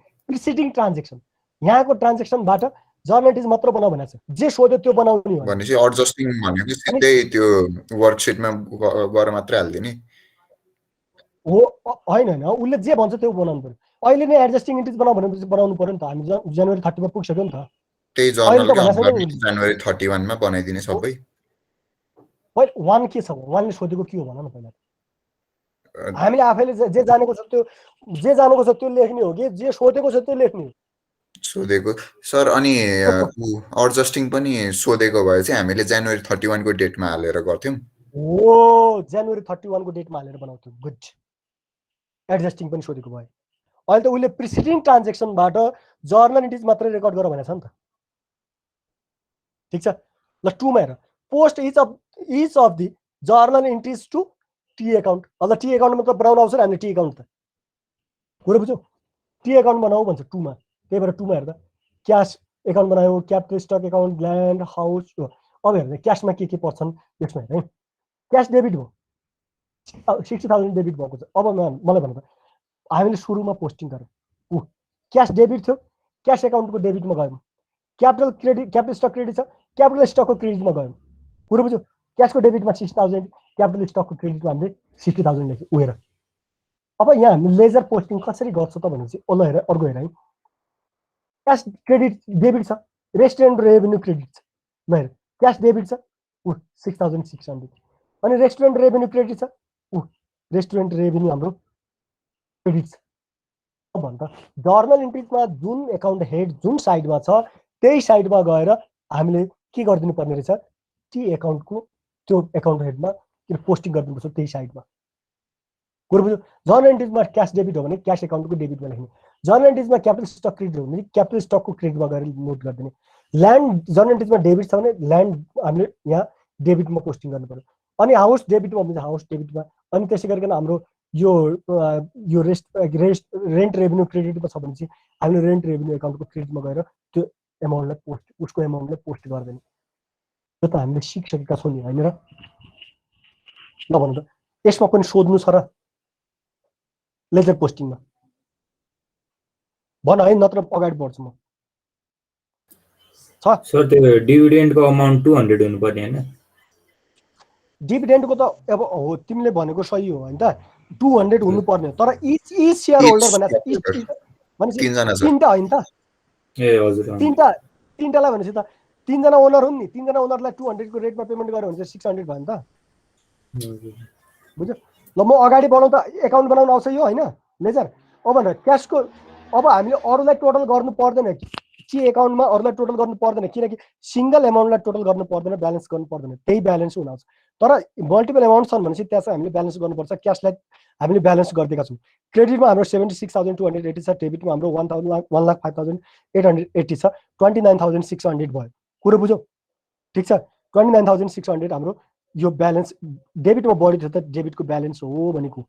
त्यही भएर अब हामीले यसलाई हामीले यो अनएडजस्टेड ट्रायल ब्यालेन्स, अब ट्रायल ब्यालेन्स बनाउँछौँ। ट्रायल ब्यालेन्समा बनाउनु पर्यो भने नि यो क्यास डेबिटमा कति छ 29,600 लेख्छौँ, माथिको एमाउन्ट होइन, यसको ब्यालेन्स लेख्नुपर्छ हामीले। त्यही भएर उ हेर्दा क्यास अनएडजस्टेड ट्रायल ब्यालेन्स बनायौँ न हामीले, अनएडजस्टेड ट्रायल ब्यालेन्स हेर क्यास डेबिट कति छ 29,600 छ। अब त्यसपछि क्यापिटल स्टक एउटा मात्र थियो, क्रेडिट ब्यालेन्स छ, capital stock credit. Land debit 15,000 land debit. डेबिटको डेबिट क्रेडिटको क्रेडिट गर्ने हो क्या हामीले, डेबिटलाई क्रेडिटमा लाने। नोट्स पेबल क्रेडिट छ, नोट्स पेबल क्रेडिट पोस्टिङ गर्न सकिन्छ नि। अब हामीले सर मेरो यस्तो यो ट्रायल ब्यालेन्सबाट नमिलेर मैले त्यो अकाउन्टिङ इक्वेसनबाट गर्दै थिएँ सर, अनि त्यसपछि बल्ल मिल्यो त्यो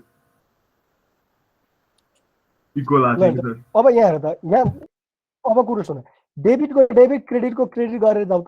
ल हाम्रो जम्मै के हुन्छ त, कुन डेबिट जस्तो रेस्टुरेन्ट रेभेन्यू 6,600 क्रेडिट छ, हेर रेस्टुरेन्ट रेभेन्यू 6,600 क्रेडिट छ। डेबिटको ब्यालेन्स डेबिट, क्रेडिटको ब्यालेन्सलाई क्रेडिट मिलाऊ, अनएडजस्टेड पनि सकियो। अब यसपछि के भन्छ त भने चाहिँ एडजस्टिङ एन्ट्रिजलाई यो हाम्रो उसमा पोस्टिङ गर भन्छ, वर्कसिटमा एडजस्टिङ एन्ट्रिजलाई पोस्टिङ गर्ने भन्छ। ल हेर वर्कसिट बनायौँ अघिको जस्तै, unadjusted trial balance, adjusting entries, यो adjusted trial balance, income statement, balance seat. अब भन जुन हामीले अघि के बनाएका थियौँ अनएडजस्टेड ट्रायल ब्यालेन्स ल्याएको थियौँ त्यसलाई ड्याम्मै यहाँ पोस्टिङ गरिदिउँ। अनि त्यसपछि एडजस्टमेन्ट इन्ट्रिज बनाऊ। अब एडजस्टमेन्ट इन्ट्रिज बनाउँदाखेरि डेप्रियनको बनाऊ भन्छ, डेप्रियन फर्निचर भन्छ, डेप्रियन हाउसको इन्ट्री के हुन्छ depreciation expense debit, accumulated depreciation credit. अनि डेप्रियन फर्निचरको के हुन्छ depreciation expense debit, depreciation accumulated depreciation furniture credit. Interest on notes payable, इन्ट्रेस्टको के हुन्छ 1 मन्थ, सबै 1 मन्थको लिनु पर्छ किनकि बिजनेस रन गरेको 1 मन्थ भएको छ। कुरा बुझ्यौ? 1 मन्थ भएको छ 1 मन्थकै लिनु पर्यो। अब इन्ट्रेस्ट 1 मन्थको लिने हो, इन्ट्रेस्ट हाम्रो 12% छ, 30,000 को 12% भरे एनुअल 1 मन्थको कति हुन्छ त्यसलाई क्याल्कुलेट गर्ने। अनि 1 मन्थको इन्सुरेन्स पनि के हुन्छ एक्सपायर्ड हुन्छ, किनकि हामीले इन्सुरेन्स सुरुमै पेमेन्ट गरेका थियौँ, एक्सपायर्ड हुन्छ। अनि जुन हामीले गेस्टले हाम्रो डिपोजिट गरेको थियो त्यो त लास्ट मन्थ र फेब्रुअरीको फर्स्ट मन्थको भनेको थियो, लास्ट मन्थको जुन आधी हुन्छ 1 विकको हुन्छ त्यो चाहिँ हाम्रो के हुन्छ एक्सपायर्ड हुन्छ, के अरे अर्न्ड हुन्छ, त्यो अर्न्ड गर्यो हामीले। कुरो बुझ्यो? वेजेस पेएबल छ, वेजेस पेएबल के हुन्छ हाम्रो के हुन्छ journal entries, wages expense debit, wages payable हुन्छ। अनि हाम्रो यो रेभेन्यू रिकग्नाइजेसनको के हुन्छ गेस्टको डिपोजिटको के हुन्छ भन, rent received in advance debit भयो है। त्यो हामीले के गर्यौँ एडभान्स रेन्ट रिसिभलाई के गर्यौँ डेबिट गरिदिउँ। अनि रेन्ट रेभेन्यू के हुन्छ क्रेडिट हुन्छ, रेन्ट रेभेन्यू क्रेडिट हुन जान्छ। अब अनि त्यसपछि के छ क्लिनिङ सप्लाइजको त्यो त हामीले कतिचोटि बनाइसक्यौँ, क्लिनिङ सप्लाइज यति छ, पहिला त्योभन्दा बढी थियो, यो सप्लाइज के भयो एक्सपेन्स भयो, क्लिनिङ सप्लाइज एक्सपेन्स डेबिट। अनि cleaning supplies on hand credit हुने भयो। ग्यास एन्ड इलेक्ट्रिसिटी बिल भनेको छ यो हाम्रो आएको छ तर पेमेन्ट गरेको छैन, यो भनेको युटिलिटी हो, तिमीहरूले ग्यास एन्ड इलेक्ट्रिक लेखे पनि भयो, युटिलिटी लेखे पनि भयो। इलेक्ट्रिक एक्सपेन्स डेबिट, यो त हामीले युज नै गरिसक्यो, के अरे हाम्रो बिल नै आइसक्यो। अनि त्यसपछि पेबल छ, हामीले के भन्यौँ, यो utility or gas expense debit 740। अनि यो हाम्रो यो एकाउन्ट पेबल के हुने भयो त, क्रेडिट हुने भयो, किनकि हामीले पेमेन्ट गर्ने बाँकी छ। इन्कम ट्याक्सको योभन्दा अगाडिको केसमा पनि हामीले 30% दिएको थियो, त्यो 30% हामीले इन्कम स्टेटमेन्टको आइटमहरूलाई ल्याएर राख्यौँ। अनि त्यसपछि हामीले के गरौँ त, त्यसलाई हामीले के गर्छौँ, क्यालकुलेट गरेका थियौँ। यसरी नै क्यालकुलेट गर्ने, क्यालकुलेट गरेको पछिको एमाउन्टलाई के गर्ने त, यहाँ पोस्टिङ गर्ने। कुरो बुझ्यो? ठिक छ। अब हेर, यहाँसम्म त हाम्रो यो हेर्दा अघिको जस्तै हो, डेप्रिहन एक्सपेन्स डेबिट थियो, एकुमुलेटेड डेप्रिहन हामीले क्रेडिट गरिदिउँ, किनकि माथि एकुमुलेटेड डेप्रिहन छैन, अहिले यहीँ क्रेडिट गरिदिउँ। एकुमुलेटेड डेप्रिहन एक्सपेन्स भयो, डेबिट भयो, अनि एकुमुलेटेड डेप्रिहन फर्निचर क्रेडिट गरिदिउँ। एमाउन्ट 111 को निकालेका छौँ। यो हामीले डेप्रिहनको एमाउन्ट त निकाल्न आउँछ नि, cost minus sales value divide by life, annual depreciation आउँछ। सर कसरी एनुअल थाहा छैन त यो, cost minus salvage value, cost minus salvage value divide by life. Salvage value भनेको स्क्रैप भ्यालु, उसले भनेको छ नि रेजिडुअल भ्यालु जस्तो। उसले के भनेको थियो हेर त, यहाँ उसले हेर त, the owners estimated the house will be will have an estimated useful life 25 years and estimated salvage value 5000। हाउसको cost कति थियो, हाउसको कस्ट हामीले इन्कर गरेको 35000 हो। 35000 minus 5000 divide by 25 annual depreciation आउँछ। उ हेर्दा 35000 माइनस 5000 25 इयर्स। यो क्लियर छ कि छैन, यहाँको देखिएको तिमीलाई क्लियर देखिन्छ नि हैन? क्लियर देखिदैन भने म अझै पठाइदिउँला तिमीहरूलाई फोटो खिचेर, आँखा खाने रहेछ है त। क्लियर छैन भने, तिमीहरू क्लियर देख्दैन भनेपछि यो चाहिँ तिमीहरूको म पठाइदिउँला। मोबाइलमा चाहिँ तिमीहरूले क्लियर देख्न सक्छौ, यसको ल्यापटप स्क्रिन ठुलो भएर नदेखिएको। ल भन, यसरी हामीले यसलाई अब अघिको जसरी गरेर, अघिको जस्तै गरेर हामीले यो वर्कसिट बनाउन सक्छौँ नि। एडजस्टिङ इन्ट्रिज सबै बुझ्सक्यो हामीले, एडजस्टिङको इन्ट्रिजहरू बुझ्यौ नि हैन? एडजस्टिङ इन्ट्रिज भयो भने नि अब यहाँ इन्कम ट्याक्स एक्सपेन्सेसमा प्रब्लम हो क्या। इन्कम ट्याक्स एक्सपेन्सेसमा के गर्ने त भनेपछि यो ट्याक्स नराखेको माथिको एमाउन्टलाई एड गर्ने, क्रेडिट एमाउन्टलाई एड गर्ने, डेबिट एमाउन्टलाई लेस गराइदियो भने नेट इन्कम बिफोर ट्याक्स आएन त हो। त्यो नेट इन्कम बिफोर ट्याक्स जति एमाउन्ट हो त्यसको tax expenses tax percent 30% charge गर्यो, त्यसको 30% कति हुन्छ? 1006.5 हुन्छ। कुरा बुझ्यौ? सर तपाईले इन्ट्रेस्ट एक्सपेन्सेस त्यो 1 महिनाको निकालेछ नि, 1 मन्थको हो, 1 मन्थको निकालेको हो। सर त्यो 1 मन्थको निकाल्यो भने कहाँ दिएछ सर? ए ल त यहाँ सुन, 1 मन्थको निकाल भनेर कहीँ पनि दिएको छैन। कुरो बुझ्यौ? अब कुरो सुन, यहाँ हेर कहीँ छ त छैन सर, कहीँ छैन। इन्ट्रेस्ट एक्सपेन्सेस कहीँ उ यहाँ छ, सीमा छ त, इन्ट्रेस्ट अन प्रमोसरी नोट भनेको छ त। अनि त्यो 1 महिना भनेको त थाहा अब हुन्छ। मलाई भन्नु, अब कुरा सुन ल, तिमीले लोन लिएको कहिले हो?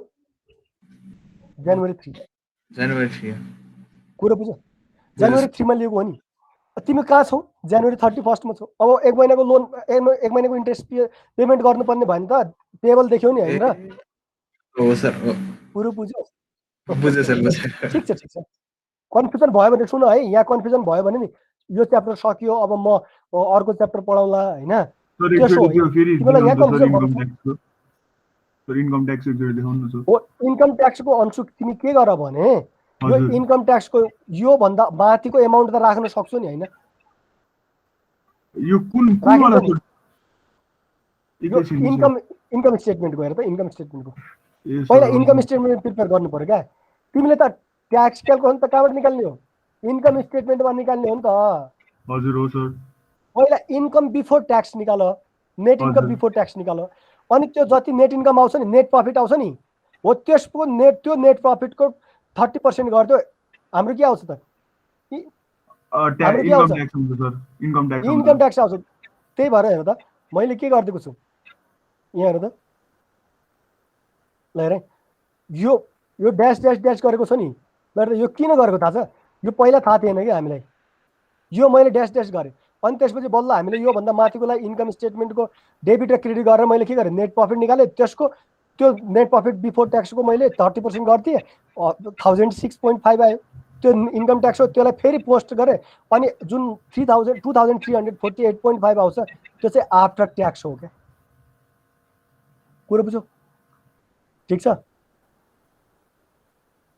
बुझेनौ मैले लास्टै कन्फ्युजिङ रहेछ सर त्यो गरिसकेपछि मात्र थाहा हुन्छ गल्ती कहाँ हुन्छ भनेर हो यो चाहिँ तिमीहरूलाई एकचोटि ट्राई मैले एकचोटि होइन यो क्वेसनलाई 10 टाइम्स ट्राई गर क्या म अझै एउटा क्लास पढाइदिउँ ल यो क्वेसनलाई तर तिमीले ट्राई गरेर भन्नु पर्यो नि अनि पो बुझिनु नि अहिले त मैले सरर भनिदिइरहेको छु अब यहाँ हेर्दा म त सरर भनिदिन्छु अब इन्कम स्टेटमेन्ट अब इन्कम स्टेटमेन्ट यो होइन क्रेडिटको सबै रेभेन्यू यो यही इन्कम स्टेटमेन्ट वर्कसिटको क्रेडिटको लागि सबै के ल्याउँ रेभेन्युज हो डेबिटको सबै के हुन् एक्सपेन्सेस हुन् ल त्यही आयो अनि त्यसपछि हामीले के गर्नु रिटेन अर्निङ बनायौँ रिटेन अर्निङमा के छ हेर बिगिनिङ ब्यालेन्स रिटेन अर्निङ 0 छ नेट इन्कम हामीले इन्कम स्टेटमेन्ट लायो डिभिडेन्ड पेड 600 छ अनि के आयो त इन्डिङ ब्यालेन्स आयो कुरो बुझ्यौ अब भन त्यसपछि एसेट्स लायबिलिटिज छ एसेट्स लायबिलिटिज भनेको उ यहाँ हेर्दा यो ब्यालेन्स सिटमा जे कुराहरू पोस्टिङ हुन्छन् डेबिट साइडमा सबै एसेट्स हुन् क्रेडिट साइडमा सबै के हुन्छ liabilities and stock holders equity त्यही कुरा पोस्टिङ गरेको त नि अनि उसले सोध्छ यो कम्पनी प्रफिटेबल छ त भन्छ प्रफिटेबल त छ नि कति पर्सेन्ट छ 15% नेट प्रफिट मार्जिन छ अनि यसलाई लोन दिनु ठिक छ त भन्छ ठिक छ त नि हामीले यसले लोन पेमेन्ट गर्न सक्छ त सक्छ किनकि 29,600 त अहिले सुरुमै क्यास छ भने चाहिँ अझै यसले क्यास जेनेरेट गर्छ नि त यसलाई लोन दिँदाखेरि हामी कम्फर्टेबल छौँ भन्ने कुरो बुझ्यौ यो क्वेसनलाई हेर अझै तिमीहरू होइन ठिक छ जहाँनिर मैले भनेको छु नि यो क्वेसनलाई 10 चोटि गर हामीले अरू च्याप्टर मजाले गर्न सक्छौँ एकचोटि फेरि इन्कम ट्याक्स देखाउनु न सर इन्कम ट्याक्स हजुर सर ल सर त्यो इन्कम ट्याक्सलाई तपाईँले होइन सर त्यो एडजस्टेड वाला के अरे रेभिन्यू माइनस के अरे तपाईँको एक्सपेन्सेस गर्नुभएको कि पुरानै रेभिन्यू माइनस एक्सपेन्सेस गर्नुभएको सर के भने मैले बुझिनँ भन्नु त तपाईँको इन्कम ट्याक्स यो मतलब नेट इन्कम बराबर त तपाईँको रेभिन्यू माइनस एक्सपेन्सेस हुन्छ नि त सर होइन तपाईँले त्यो एडजस्टेड वाला के अरे रेभिन्यू माइनस एक्सपेन्सेस गराउनु भएको सर होइन होइन किनकि त्यो इन्कम स्टेटमेन्ट इन्कम ट्याक्स त हामीलाई थाहै छैन नि त पहिला त हजुर सर यो एडजस्ट नगरिकन मैले नेट प्रफिट निकालेको सुरुमा छुट्टै वर्किङ नोटमा क्यालकुलेटरमै ल तिमी थिच त अब एकचोटि क्यालकुलेटर थिच त भन्नु न ल मैले क्रेडिट साइड हो नि यो क्रेडिट साइडमा कति छ 8,790 हजुर प्लस 6,600 अब क्रेडिटमा अरू कुनै छ त छैन सर यो हाम्रो इन्कम भएन सर रेभिन्यू हो इन्कम 15,390 आयो हैन त होइन सर आएन सर कति 8,790 भन्नुभएको 8,790 सर एउटा सुन्न हराछ 15,390 आयो सर हो 15,390 माइनस डेबिटको माइनस 450 माइनस हतार नगर है गल्ती हुन्छ फेरि 450 गरे सर माइनस 9,350 गरे सर माइनस 100 हजुर सर माइनस 425 मैले दुईटालाई एकैचोटि भनिदिएँ 425 हजुर sir minus 250 minus 250 minus 720 minus 720 minus 740 हजुर सर ल कति आयो भन 3,335 होइन तिमीले रङ गर्यो 3,041.5 आउँछ ए होइन ठिक छ तिम्रो ठिक छ एकदम 3,230 होइन ठिक छ तिम्रो एकदम सही छ है कति थियो रे 3,335 सर हो अब त्यसको 30% गर त डिवाइडेड बाइ 100 इन्टु 1,006.5 होइन त हजुर हो अब ट्याक्स फाइन गरौँ त हामीले अब त्यो ट्याक्सलाई यहाँ राखिदिउँ कुरो बुझ्यो बल्ल हामीले ट्याक्स निकाल्न सक्यो नि त ट्याक्सको एमाउन्ट अब त्यो ट्याक्सको एमाउन्ट राखिदियो बल्ल हामीले टोटल गर्छौँ अनि यो जुन नेट प्रफिट आउँछ नि आफ्टर ट्याक्स आउँछ ल त्योबाट त्यो नेट प्रफिटबाट ट्याक्स 1,006.5 घटाइदियो त ल 2348.5 आउँछ सर कतिबाट 1000 अघिको तिम्रो नेट प्रफिट बिफोर ट्याक्सबाट मैले साथी सर ल त्योबाट गऱ्यो भने चाहिँ यति नै आउने हो क्या ल सर यो इन्कम ट्याक्स चाहिँ एडजस्टिङ इन्ट्रिज बनाउनु भन्दा अगाडिकै इन्कमबाट आउने हो त्यति हो हो त्यति हो कुरो बुझ्यो अनि त्यसलाई हामीले एडजस्ट गर्यो भने बल्ल नेट इन्कम आफ्टर ट्याक्स आउँछ क्या बुझ्यो नि त दिमाग खाइरहेछ सर यो प्र्याक्टिस गरेपछि बल्ल अड्किन्छ अनि मात्र थाहा हुन्छ अलिकति माथि गरौँ त सर ल भन अलिकति माथि सर अलि ल योभन्दा माथि त एमाउन्टै छैन होइन सर म एमाउन्ट हेर्न लागेको होइन कि सर तपाईँको हेडर हेर्न लागेको मैले ल income statement debit credit balance seat debit credit अनि एडजस्टिङ ए सर पुरानै ट्रायल ब्यालेन्सको अमाउन्ट रहेछ त सर पुरानै ट्रायल ब्यालेन्सको एमाउन्ट त हो नि होइन ए सर पुरानो र अनि यो एडजस्टमेन्टको पनि त हो नि एडजस्टमेन्टको पनि तर एडजस्टमेन्ट यो ट्याक्स भन्दा अरू एडजस्ट गरिसक्यो तर ट्याक्सलाई एडजस्ट नगरिकनको त्यही भएर त्यसलाई हामी त्यो नेट प्रफिट बिफोर ट्याक्स भन्छौँ नि त सर टाइम पायो भने त्यसको इन्कम स्टेटमेन्ट नि बनाए हुन्छ है सर त्यसलाई ऊ देखेन इन्कम स्टेटमेन्ट बनाएको अघि तिमी आफ्नै ध्यानमा हुन्छौ मैले इन्कम स्टेटमेन्ट पढाइसकेँ ब्यालेन्स सिट पढाइसकेँ स्टेटमेन्ट ऊ देखेनौ ब्यालेन्स सिट त्यो त देखेँ थिएँ सर त्यो देखेँ थिएँ कि सर त्यो मैले एडजस्ट गरिसकेको पछिको हो कि भनेर हेरेको होइन रहेछ ल यसो हो क्या यो अहिले तिमीहरूलाई धेरै कन्फ्युजन छ होइन किन त भनेपछि तिमीहरूले आफैले प्र्याक्टिस गरेका छैनौ क्या यो क्वेसन मैले अझै तिमीहरूलाई भन्छु हेर यो 10 टाइम्स तिमीहरू प्र्याक्टिस गर बल्ल तिमीहरू एकाउन्टमा हिरो बन्यो र एकाउन्टमा क्वेसन मात्रै सोल्युसन होइन कि भोलिको दिनमा काम गर्दाखेरि कुनै पनि प्र्याक्टिकली सोध्यो भने नि हामीले मजाले लोजिक दिएर आन्सर दिन सक्छौँ हो र बुझ्यौ ल मैले अब क्लास इन्ड गरेँ यो च्याप्टर सकिएको पनि घोषणा गर्छु ठिक छ भोलि म क्याश फ्लो स्टेटमेन्ट पढाइदिन्छु तिमीलाई ल बाई बाई सर मेरो अटेन्डेन्स छैन आज एक्स्ट्रा क्लास ल